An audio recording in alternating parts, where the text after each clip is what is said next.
Hello everybody, this is Kyle from Teacher's Teacher, and we are back learning more about Camtasia.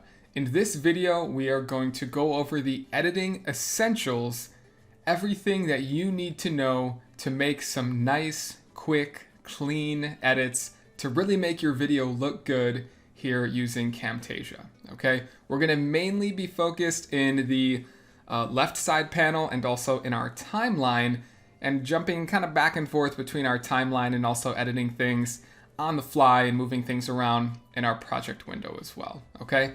Now you can see right off the bat here, I actually opened up a video that I already created and published. This one's live on my my personal YouTube channel, and this is a biology video that I made for students, okay? So right off the bat, you'll see if I just kind of scroll through the timeline here, and actually if I bring this up even a little bit more, that there are just a whole bunch of edits that I added into this, right? So you can really get as crazy as you want with adding edits, but I've also made videos where I've only edited like 3 or 4 things, okay? So it really just comes down to the type of video that you want to make and how you want your video and aesthetic to look with the edits that you are adding to it, okay? So let's talk about the basics, and we're going to start with the left side panel that we have over here. And what we're going to do in this video is really just go through some of the important tabs here on this left side panel. And these are the tabs that I use most often. Don't feel like because I don't talk about one that it's just useless. It's just that I don't really use it as much. There are videos out there, that you can find through Camtasia that'll teach you how to use those things. But again, I'm focused on the essentials, the things that I use that I think are really important for you as you're exploring Camtasia. Okay, so we're going to start off here with this media tab. Okay, now the media tab, in a bit more detail than the last video, this is the tab where any information that you want to input, this is the tab where it's really going to go to, right? So if you're doing a screen recording like I'm doing right now, if you're putting in images right here from that are JPEGs that you want to have as your background, actually just in a single image, a frame, that's going to be inputted there as images. If you have any videos that you want to input into your Camtasia program, playing a video within the video that you're producing, that's going to show up there as well. So you can see that I have audio, I have a bunch of pictures, and I use those pictures as the background of this particular video. I have some video files as well, motion graphics, and then I have some screen recordings, okay? So this is where all those files are going to be stored, and to add them to your timeline, so for sake of me showing you how to do this here, let's go to, oh goodness, let me scroll out a little bit. Let's go to the end of my video here. Let's bring this all the way to the end. And let's extend this out a little bit. I'm just going to click and drag this so we have a little bit more space to work with, so I don't mess up anything else in my video. So let's say I want to set this background image here that I'm going to talk over. I'm just going to click and I'm going to drag this into my timeline, and it's going to show up, right? So if I have the time cursor hovered over this, it's showing that image that I have set as the background. Now I set the image to be as big as the recorded background, so there's no space around the outside of it, so it really just looks like the complete background of the video itself, okay? And again, when you have something clicked on in your timeline, and if I zoom in here a little bit more, if you have something clicked on in your timeline, it allows you then to edit that component in terms of size and direction and directionality and things like that within the project window, okay? Now let's say that I wanted to extend the duration of this component here, right? So I have this, and if I look at the duration, right now this is set to be on the video for 5 seconds, right?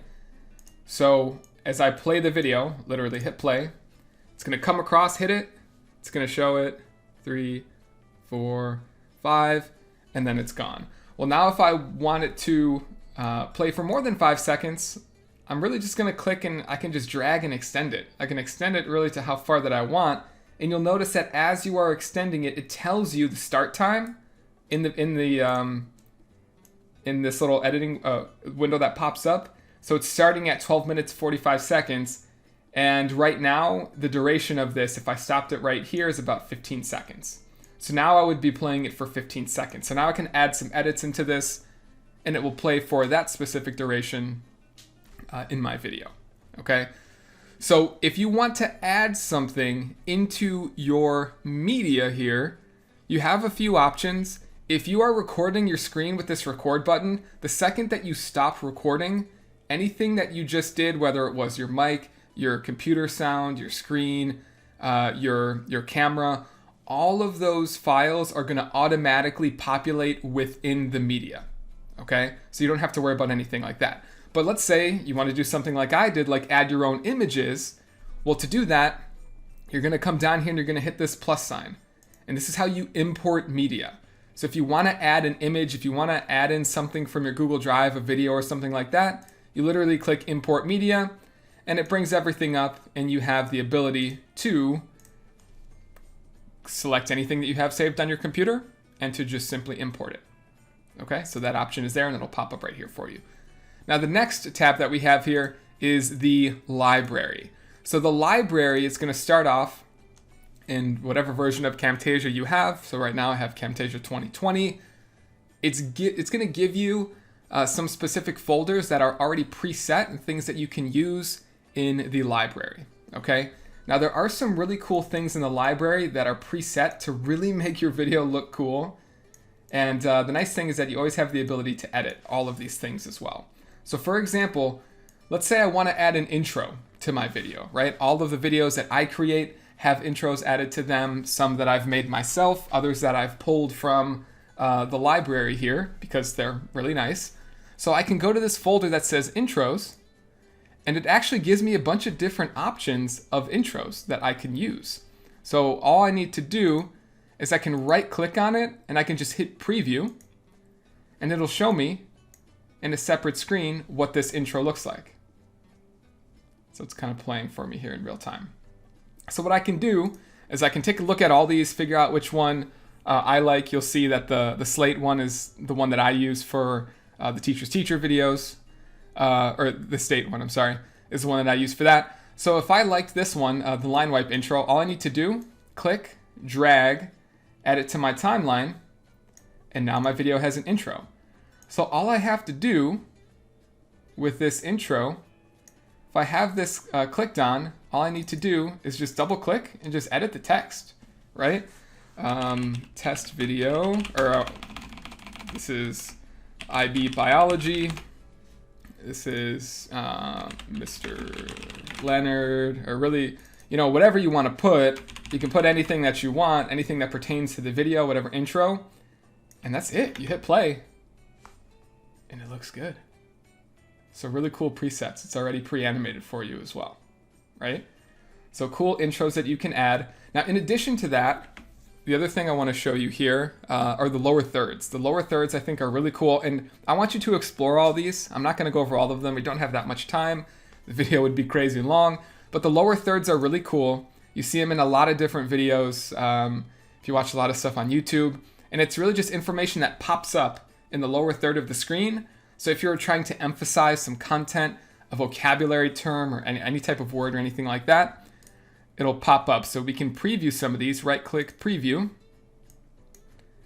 it'll show you this kind of popping up in the bottom portion of the screen here. And again, you can just edit the text yourself. I think I've used this one before, the electric box. So I'm going to click and drag this one. And you can set the duration of this as well, just by clicking and dragging in your timeline. So if I want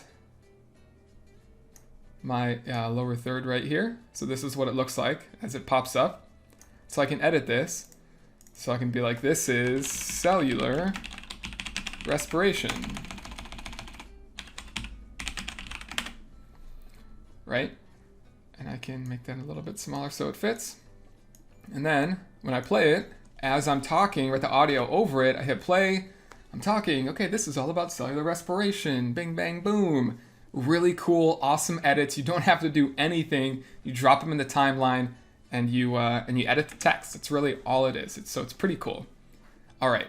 So this is what the library tab has. Some really cool things that you can look for there. The next one, favorites. If you favorite anything, so if when we go to animations or something like that, you can see that all these options have a little star. If you click the star, it means you favorite. So if it's something that you're using all the time, so I just added a star to this purple like pop-up box. So you'll see now that it's in my favorites, right? So I can click and drag. I use the fade animation all the time, so I always have that one in my favorites. But talking about animations, annotations, excuse me. So annotations, these are probably the things that I use the most. Animations and behaviors, I would say I use the most. So if you look in my video right here, let's see, like honestly, just anywhere. I do a lot of things that are like boxes popping up and things being circled and stuff like that. So let me bring this down a little bit. So for example, you can see as I kind of just scroll through my video, I have different annotations popping up as I'm emphasizing the words as I'm speaking through the video. So you can see all these annotations that I've added here, right? And it's really just as simple as, so if I want to add in annotation on this new section that I'm working through here. So right after let me extend this one a little bit. So right after my lower third is done, I want to emphasize the word photosynthesis, and I want to do that by having a box pop up around it. So what you can do is you can take a look at your annotations here. I can add pop-up text boxes or just plain text itself, arrows. I have all these other different shapes I can add as well. If you want to blur something out or highlight something, you can do that. Or you can add these sketch motions. I like these a lot because it actually, as it is entering the screen, it kind of sketches it out for you. So for example, if I wanted to add this box of this sketch motion, click it, drag it, I put it above the background slide, right? Because the way that Camtasia works is everything's stacked on top of each other in your timeline, and whatever is on top or whatever is above in your timeline, that is what's going to be on top in the project window. So for example, if I were to take this and put it below it, it just disappeared because it's behind this image, right? And that's not what I want. I want it in front of it because I want to be able to see it. So I wanted to emphasize this photosynthesis term. So all I need to do is click, make sure I'm highlighted over this with my cursor and it's clicked on. And you'll see that when I click on it, these little resize options pop up for me. So I can literally just click, resize it exactly where I want it to be right here for this term photosynthesis. And then I go back, I hit play, and then right there, it pops up. And it's going to stay there for the duration that I have it on the timeline. So if I want it to stay longer, sorry about that, I'm skipping to the end, so let me skip back to the end. If I want it to stay longer, pretty much till the picture above it ends, I can drag it and it'll snap right to the end. So it will, the box will go away at the same time that the background picture also goes away because they're both ending in the timeline. So those are annotations. Feel free to play around with those. They're pretty cool. Next, we have transitions. So we talked a little bit about transitions already, but transitions are a really nice tool. So we can take a look at our transitions here. Really nice tool to fade images both in and out to reveal something. So, and really all you need to do here is just click and drag and add it to any type of file that can have a transition in it. So it could be something like this checkerboard animation as an intro here to my slide. So I can place it. So right after my video intro, I should get a checkerboard right here. So the checkerboard animation to open up the slide. So if I play that through for a second. Boom, and then the checkerboard to open it up. Now, if I want to have the checkerboard as an outro transition, at the end of it, when we're done, all I need to do is grab the checkerboard again and drag it to this highlighted part right here at the end of the duration, and then we should play it and we should see that it should checkerboard again at the end. And there it goes. Okay, So take a look at these transitions. There's a lot of really cool ones. The pixelate one is pretty cool too. I've used that before. It's in some of my intros that I've taken from Camtasia and kind of tweaked myself a little bit. So really cool things there. Next up, we have behaviors. I do use behaviors all the time. You can see that I really like the fade behavior. So behaviors are just additions to anything that you add, especially annotations and things like that. And any text, it makes text look really cool as well. So let's just say I'm gonna make this one bigger here, this box that I added. I'm gonna increase the thickness of the box as well. I can do that in the right side panel. And I want this to, let's say, fade out, okay? Fade in and out. So when you're adding in a behavior, the thing about behaviors is that it automatically gets added to the entire duration of the media file that you're adding it to, which is different than a transition, because the transition, if you recall, I added it at the beginning separately, and then I also added it at the end, whereas the behavior animations more so are applied to the entire duration of the media file that you're adding it to. So if I click and drag, and you'll see all these highlight in blue because I can add this fade behavior to it, and I add it to my sketch. Wait, actually, let's watch the sketch beforehand, right? So what the sketch is doing, and let me get the duration, excuse me, the duration down a little bit. So the sketch at the beginning is just being drawn in, right? It's being drawn in like a sketched box, and then at the end, it's just disappearing. A second it's there, a second it's gone. That's it. No transition there. So the behavior that I'm going to add is fade. So I'm going to click fade, and I'm going to add it to this. And what fade does is at the beginning, you'll see it starts to draw, but it's also fading in at the same time. Okay, and then at the end, instead of just being deleted instantly, you can see that it's a nice slow fade out. Okay, now we can do the same thing with text, and it makes text look really cool as well. So if I go back to my annotations and I click on my callouts here, I can choose really any of these, but if I want to choose just some plain text, I can click and drag and add my text here. Maybe make it a little bit shorter than that one. So you can see that it's the text is white right now, and the background is white, so you can't see it very well. So I'm going to highlight this, and I'm going to double click right here to highlight the text that I have. And then let's change this to a color we can see. So it's black right now, the text. And you can make it say whatever you want. And then you can add a behavior to it. So the behavior may be jump and fall, right? Or no, I think that one's in the intro. Maybe the explode one. The explode one's kind of cool. So what will happen is it will explode in and also explode out as you play it. In, and then out. And then you see that the fade behavior is still on the box that we made, right? So really easy to add different things to the timeline and just kind of play around with it, really, and just make it look like what you want, right? And even if you have things like text, all you do is click on it, double click to highlight your text. You know, you can do all these things. You can change the size, you can change the font, you can underline it, all these other things, change the alignment of it as well. Spacing, which I think you need a little bit more space for that one. Or vertical spacing, not horizontal spacing, yeah. So you can change the spacing of the letters. So the customization options here are really endless, and the creativity is really just going to come from you and what you want to make, okay? A few more things to go through quickly here. I know this is kind of getting longer than I wanted it to be. The next one is the animation video, or sorry, the animation tab in the left side panel. And the animation is a really powerful tool. And I think one of the best things to do with the animations here is just to zoom, okay? So we're gonna look at how to zoom in on something in your video, and then we'll also take a look at the presets a little bit later. So the zoom, all you need to do here is if you have your cursor highlighted or just placed over anything in your timeline, you can literally click at your zoom in panel, and you can make it smaller, let's say, to zoom in, and you'll see that it actually added this zoom animation to all three things that I had in the timeline.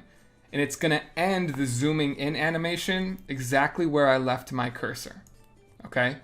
So when I play this out, it's going to zoom in this corner, and then it's going to stay zoomed in that corner unless I bring it back out. So if I bring it back out, I can click and drag it, or I can also hit scale to fit, and it'll really do the same thing. So this is bringing it in and then back out relatively quickly here. In and then out. So it's a really cool way to emphasize different parts of your videos. I use it not all the time, but there's some times in videos where it's just really necessary, and maybe an image is small or something like that, and you really want to zoom in because you're talking about the details. It's just a really great tool. Now that's the zoom in panel, or the panning for the zoom. And we also have, if we click this other tab over here, different animations and different things that are preset. Okay, so what we can do is click and we can drag these, and you'll see that it adds it as an animation, the animation arrow, and we'll talk about that arrow a little bit more in the next one when we get into some of the advanced edits. But it adds it as an animation arrow, and the arrow is something that you can also manipulate the duration of. You can change how long it takes. So I added the full opacity here when actually it's already at full opacity anyway, so that isn't really going to do anything. Let me delete this one. So I'm going to click on this arrow right here and just hit delete, and it's gone. So let's do no opacity. Let's scale that out so you literally can't see it anymore. So again, just another animation, another preset to scale it out, and then maybe you want to do full opacity after that, and then it can scale it out and then back in, right? So you have a lot of different options here with things that you can do. Okay, so those are the animations. Now the last few, cursor effects and audio effects. Cursor effects are really great if you are making a type of video where you have a mouse cursor, like this video, let's say, and you want there to be like a ring around the mouse cursor to highlight so people can watch your screen and see where your mouse is moving. All you need to do is click and drag it. I actually don't have any recorded video on my timeline right now, so it's not going to allow me to add it to anything. But if you're doing a screen capture, right, you can click and drag it to there, and then you can set the color. You can do things on clicks, so every time you click in your video, there's a ripple effect or there's a ring around it to signify to the viewer that there's a click. You can also even add in a click sound if you want, if you don't have it there. Click, click, click. It's up to you. Right clicks, left clicks, so you have options to do all those things. Okay, and then finally, audio effects, also really cool. If you're playing music in the background of your video, or you want to do any type of audio compression, it's literally as simple as, so like a fade out, let's say. So I have my music right here, and I have some fade outs in these already, but it's literally as simple as clicking and dragging, and you can see that it's manipulating the audio to do a fade out. Okay, so the green bar is the audio, and it fades out at the end there because I added in the fade out audio effect. Okay, so please take some time, mess around with these things, and just try to get comfortable using them. It's really, and it does take time, right? It takes a whole lot of time to get really comfortable at it, but the more you practice, the better off you're going to be. And also just get creative, right? I think the best thing about making these videos, especially for students, is that you have the opportunity to be creative, to do some really cool things because you're in control. You're in the driver's seat, and you're now learning how to actually create that content yourself. Okay? So thanks so much for being here. Thanks for watching, and I will see you in the next one.